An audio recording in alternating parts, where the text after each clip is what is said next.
గబ్బిలం రూపం ధరించు, చీకటి రెక్కలతో ఎగురు. జానకమ్మ ప్రాణంలో లీనమవు స్వాహ.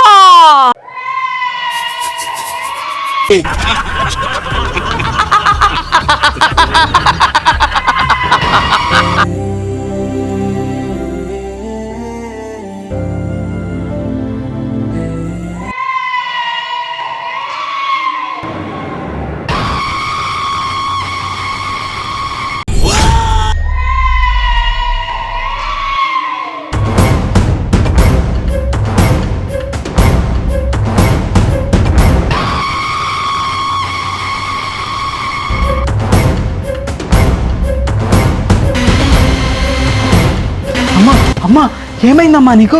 ఏమైందమ్మా? అమ్మా అమ్మా ఏమైందమ్మా?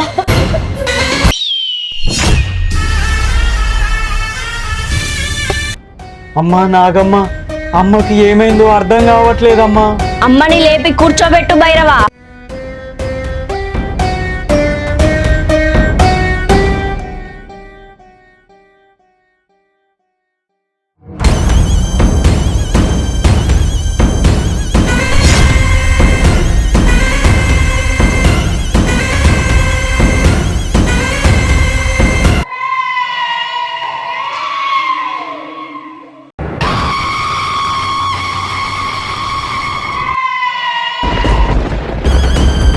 జానకమ్మకు ఇలా అవ్వడానికి కారణం ఆ జిత్తుల మారి క్రోధిని.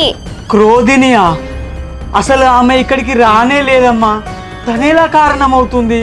మీ అమ్మ చీర నుంచి ఆ లక్ష్మయ్య తీసిన కొంగుని ఆ క్రోధిని మంత్రశక్తితో గబ్బిలంలా మార్చి మీ అమ్మ ప్రాణంలో లీనం చేసింది భైరవ.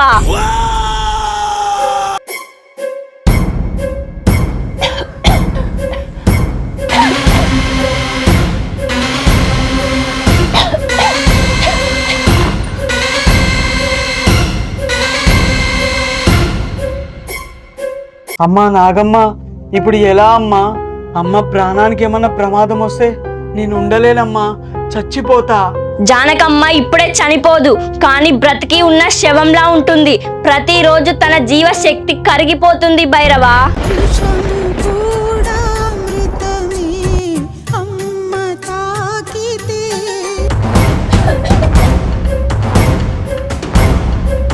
అమ్మా నేనుండగా నీకేం అవ్వదమ్మా, ఇబ్బంది పడకమ్మా. భైరవ, ఇది బలంతో గెలిచేది కాదు, నిజానికి ఈ శాపంతో జరిగే యుద్ధం. ఒకసారి నాగలోకంలో జరిగిన దాని వల్ల మహారాజు మరణం, ఇప్పుడు ఈ భూలోకంలో జరగబోయే దాని వల్ల ఏమైతాదో తెలియట్లేదు. తాళపత్రాలు నాతో మాట్లాడాయమ్మా, నువ్వు చెప్పిన విషయమే చెప్పాయి. నువ్వు తాళపత్రాలని తెరవాలని ప్రయత్నించావా? లేదు నాగమ్మ. మరి నీతో ఆ తాళపత్రాలు ఎలా మాట్లాడాయి? నీకు తెరవాలనే ఆలోచన వస్తే కానీ ఆ తాళపత్రాలు హెచ్చరించవు కదా. నాకు తెలియదు నాగమ్మ, ఎందుకు మాట్లాడాయో తెలియదు, కానీ మహారాజు అనంతరుద్ర గురించి, మహారాణి శ్వేతనాగు గురించి జరిగింది కొంచెం చెప్పింది. అనంతరుద్రుడి రక్తం మళ్ళీ మేల్కోవాలని నువ్వు కూడా చూస్తున్నావా?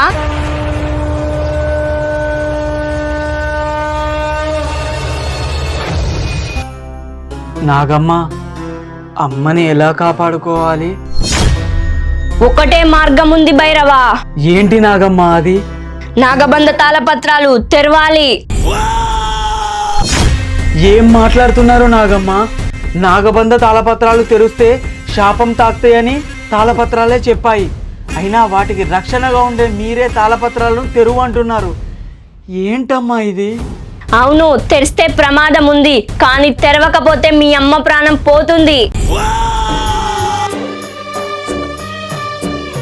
అమ్మ కోసం ఏం చేయడానికైనా సిద్ధం తల్లి. ఎలా తెరవాలో చెప్పు. నాగవంశికుడి రక్తంతో, స్వచ్ఛమైన హృదయంతో తాళపత్రాలు తెరిస్తే అష్టనాగబంధం వీడిపోతుంది, తాళపత్రాలు తెరుచుకోబడతాయి. నా రక్తమా? అవును భైరవ, కానీ గుర్తు పెట్టుకో, ఆ తాళపత్రాలు తెరిచిన వెంటనే శాపం నిన్ను వదలదు. మన నాగవంశకుడికి శాపం తాకితే మన నాగ జాతికి చెడ్డ పేరు బిడ్డ. వద్దు బిడ్డ. అమ్మా నాకు నీకంటే ఎవరు ఎక్కువ అమ్మా. నా ప్రాణాలు అడ్డు వేసి మరీ నిన్ను కాపాడుకుంటా అమ్మా. నా ప్రాణం పోయేటట్టున్నది బిడ్డ. నా ప్రాణాన్ని ఎవరు లాగేస్తున్నారు బిడ్డ. తట్టుకోలేకపోతాను బిడ్డ. అమ్మా అలా మాట్లాడకమ్మా, నీకేం కాదమ్మా. ఆ లక్ష్మయ్యని ఆ క్రోధిని నామ రూపాలు లేకుండా చేస్తామ్మా.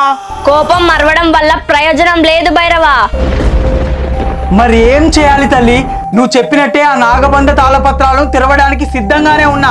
కానీ తెరిచాక మా అమ్మని ఎలా కాపాడుకోవాలి? నాకు శాపం చుట్టుకున్నాక. భైరవా, నీ స్వచ్ఛమైన హృదయంతో ఏ కోరికతో అయితే ఆ తాళపత్రాలు తెరుస్తావో ఆ నీ కోరిక తీరుతుంది తాళపత్రాలు తెరుచుకోగానే. అవునా? అయినా ఎలాగూ నా కోరిక మా అమ్మకి నయ్యం అవ్వాలి అనే కదా తల్లి. సరే తల్లి, తాళపత్రాలను తెరుస్తా.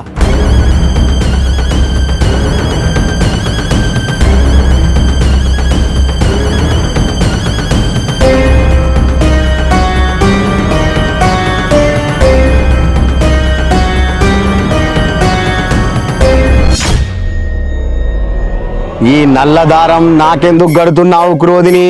ఇది నేను మంత్రించిన దుష్ట తాయెత్తు. సమయం వచ్చినప్పుడు నీకే అర్థమవుతుంది. సరే క్రోధిని, అవును నిజంగానే ఆ జానకమ్మ లోపలికి గబ్బిలం పోయిందా? లక్ష్మయ్య, నేను వేసిన మంత్రం తప్పదు. గబ్బిలం ఇప్పటికే జానకమ్మ ఆత్మలో లీనమై కూర్చుంది. అవునా? బ్రతికి చస్తుంది. ప్రతి రోజు, ప్రతి శ్వాస, ప్రతి దగ్గు ఆమె ప్రాణాన్ని కొంచెం కొంచెంగా తినేస్తుంది. చావు కోసం వేచి చేసే జీవి అది నేనిచ్చిన శాపం. అప్పుడు గాని ఆ భైరవగాడు ఆ నాగబంధ తాళపత్రాలను తెరవడు. కానీ ఆ భైరవగాడు నాగబంధ తాళపత్రాలు తెరుస్తాడంటావా? ఎందుకంటే ఆ సర్పాలు బ్రతికే ఉన్నాయి కదా, అవేమైనా వాడికి సహాయం చేస్తాయేమో. అసలు ఆట ఇప్పుడే మొదలైంది లక్ష్మయ్య. ఆ సర్పాలు ఏం చేయలేవు. ఎందుకంటే నేను మంత్రించిన ఆ గబ్బిలం మంత్రాన్ని తొలగించడం ఆ ఆదిశేషుడు వల్లే కాదు. ఈ పిల్ల సర్పాలు ఏం చేస్తాయి క్రోధిని అంటే తన తల్లి కోసం నాగబంధ తాళపత్రాలు తెరవక తప్పదు. తెరవగానే ఆ నాగభైరవకు శాపం తాకుతది. అవును, అదే మన గెలుపు. అర్థం కాలేదు క్రోధిని. విను లక్ష్మయ్య జాగ్రత్తగా. భైరవ తన తల్లి కోసం తాళపత్రాలను తెరుస్తాడు. తాళపత్రాలు తెరవగానే భైరవ మీద శాపం పడుతుంది. ఆ శాపంలో భైరవ బలహీనంగా మారిపోతాడు. అప్పుడే మనం ఆ భైరవ గారి దగ్గరికి వెళ్ళాలి. అవును, అదే సమయం మనకు మూలం. తర్వాత నువ్వు వెళతావు. భైరవ దగ్గర ఉండే నాగబంధ తాళపత్రాలను తీసుకొని నా దగ్గరికి వస్తావు. కానీ నాగభైరవ ఒప్పుకుంటాడా? నన్ను ఆ నాగబంధ తాళపత్రాలను తీసుకురానిస్తాడా? అప్పుడు ఆ భైరవ శాపంలో మునిగిపోయి ఉంటాడు లక్ష్మయ్య. శాపం తన శరీరాన్ని, ఆత్మని తినేస్తూ ఉంటుంది.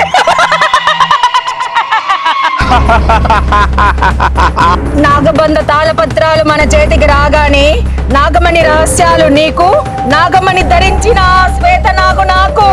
అంటే నాగలోకంని కూడా ఆక్రమిస్తాం. అనంతరుద్రుణ్ణి చంపగలిగినా కానీ ఆ శ్వేతనాగు వల్ల నాగలోకాన్ని ఆక్రమించుకోలేకపోయినా ఇప్పుడు ఆ శ్వేతనాగుడు చంపి నాగలోకాన్ని ఆక్రమిస్తా. అంటే ఈ నాగమణి కంటే ఆ నాగలోకమే గొప్పదా? కానీ ఆ శ్వేతనాగుడు నేరుగా ఎదుర్కోలేము. తాళపత్రాలు మన చేతిలో ఉన్నా ఎదుర్కోలేమా? శ్వేతనాగు శక్తి నీకు తెలియదు. పంచభూతాలు సైతం తన శక్తి ముందు తలలు నేలకు దించుతాయి. మరి ఎలా? శ్వేతనాగు బలహీనత తన ప్రేమ. తన ప్రేమ అంటే అనంతరుద్రుడా? తను చనిపోయాడు కదా.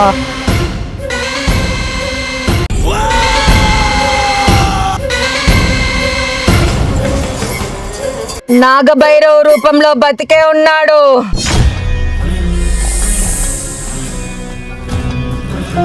భైరవాన్ని ఉపయోగించి శ్వేతనాగును మోసం చేద్దాం. అంటే ఇద్దరిని ఒకేసారి నాశనం చేద్దాం.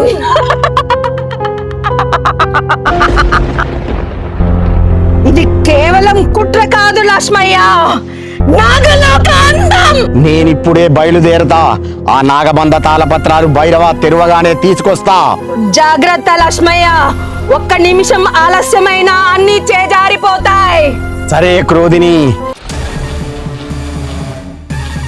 శ్వేతనాగు, నీ ప్రేమే నీ వినాశనం.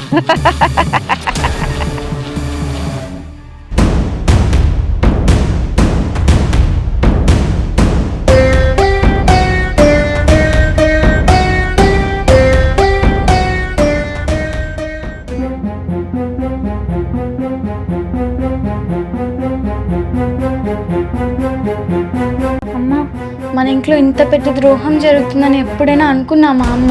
లేదు నాన్న, అస్సలు అనుకోలేదు నాన్న. అమ్మా, మనమే మన చేతులతో పాపాన్ని మూట కట్టుకున్నట్టు అనిపిస్తుందమ్మా. ఎందుకో నాన్న, మీ నాన్న ఇంత మూర్ఖంగా తయారవుతాడని అనుకోలేదు నాన్న.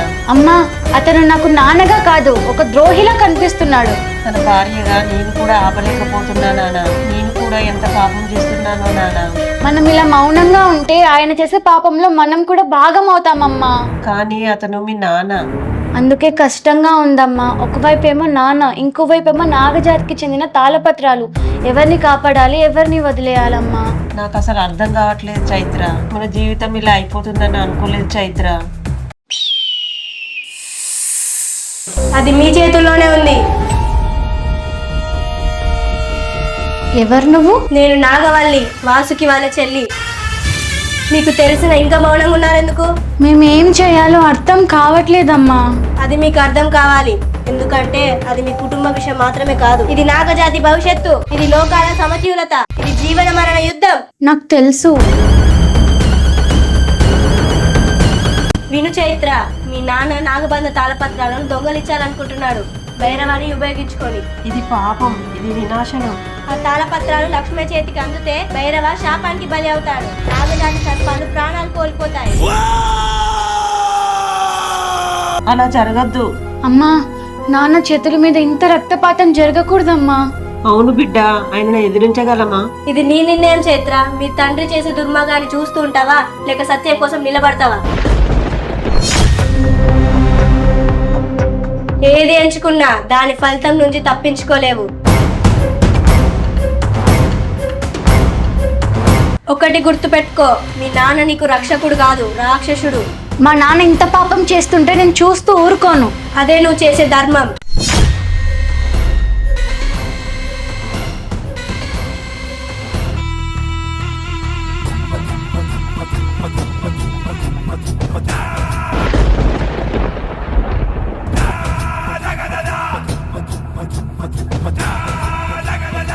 కొన్ని క్షణాల్లో ఆ నాగబంధ తాళపత్రాలు నా చేతిలోకి వస్తాయి. ఆ తర్వాత ఆ నాగమణి కూడా నా చేతిలోకి వస్తుంది. నాన్నా!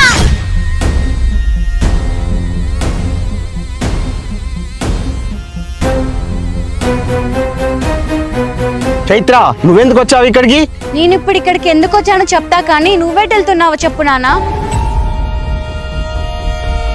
నేను చెప్పునా, నువ్వు ఎక్కడికి వెళ్తున్నావో? ఆ భైరవ ఇంటికి నాగబంధ తాళపత్రాలు దొంగలించడానికి. చైత్ర, నీకు అర్థం కాని విషయాలలో దూరకు. ఇంటికి వెళ్ళు. నాకు అర్థం కాని విషయమా? అసలు నీకు సంబంధం లేని నాగమణి గురించి తప్పిస్తున్నావు. ఆ క్రోధినితో కలిసి నాగలోకం నాశనం కావాలని కోరుకుంటున్నావు. నాకంత అర్థమైంది నాన్న. అసలు నువ్వు నా నాన్నవే కాదనిపిస్తుంది. చిన్నప్పుడు చెప్పావు కదా, ధర్మం, నిజం, మంచితనం అని. అవన్నీ అబద్ధాలేనా? అవన్నీ బలహీనుల మాటలు చైత్ర. ఈ లోకాన్ని గెలవాలంటే శక్తి కావాలి. నాగమణి నా చేతిలో ఉంటే దేవుణ్ణైతా. అయితే నన్ను కూడా చంపే నాన్న. నువ్వు ఇలా చేసే పాపాలను చూస్తే బతకలేను. డ్రామా ఆపి ఇంటికి వెళ్ళు చైత్ర. నేనున్నంత వరకు నువ్వు ఒక్క అడుగు కూడా కదపలేవు నాన్న. చైత్ర, నన్ను పరీక్షించకు. అడ్డు తప్పుకో.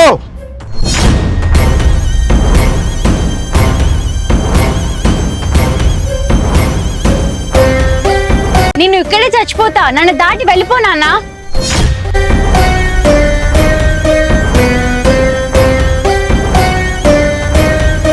ఇది సాధారణమైన అమ్మాయి కాదు. ఇప్పుడు ఈ శ్వేతనాగు అంశ వల్ల నాగబంధ తాళపత్రాలు చేజారిపోవద్దు.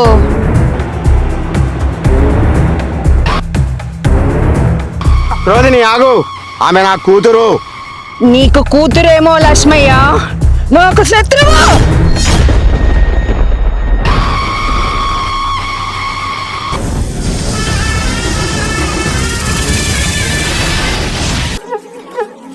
లక్ష్మయ్య, మనల్ని ఏమార్చడానికి ఈ సర్పాలు చేస్తున్న పన్నాగం.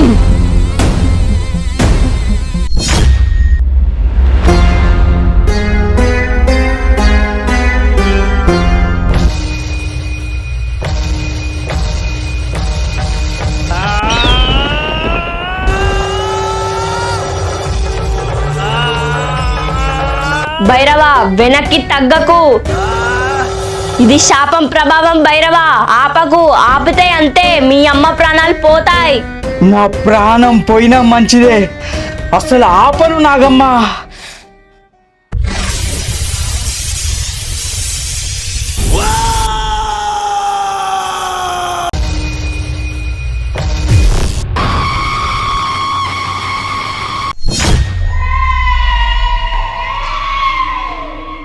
గబ్బిలం శక్తి బయటికి వచ్చింది.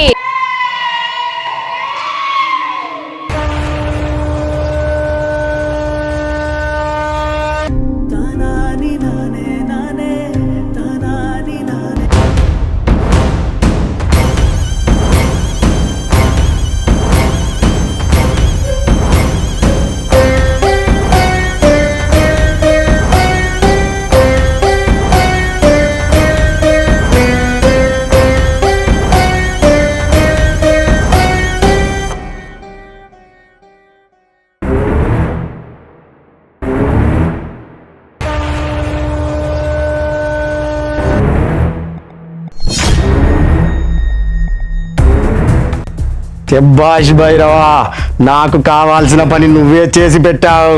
లక్ష్మయ్య, నువ్వు ఇక్కడికి ఎందుకు వచ్చినావు? చెప్తా ఆగు. నువ్వు నీ తల్లి కోసం శాపాన్ని ఆహ్వానించావు. నేను తాళపత్రాల కోసం నీ తల్లిలోకి గబ్బిలం శక్తిని ప్రవేశించేలా చేశా. ద్రోహి. ద్రోహిని కాదు, తెలివైన వాడిని. ఆ తాళపత్రాలు నీకు అందవు. నువ్వు ఆపగలిగితే ఆపు నాగమ్మా. నాగమ్మ, ఆ లక్ష్మయ్యని ఆపు తల్లి.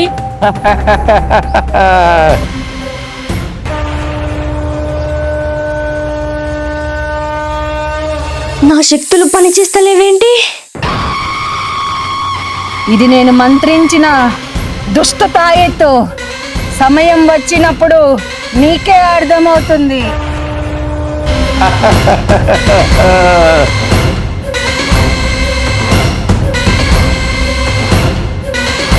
ఇప్పుడు పరిస్థితి మరింత ప్రమాదం. తాళపత్రాలు శత్రువుల చేతిలో పడ్డాయి.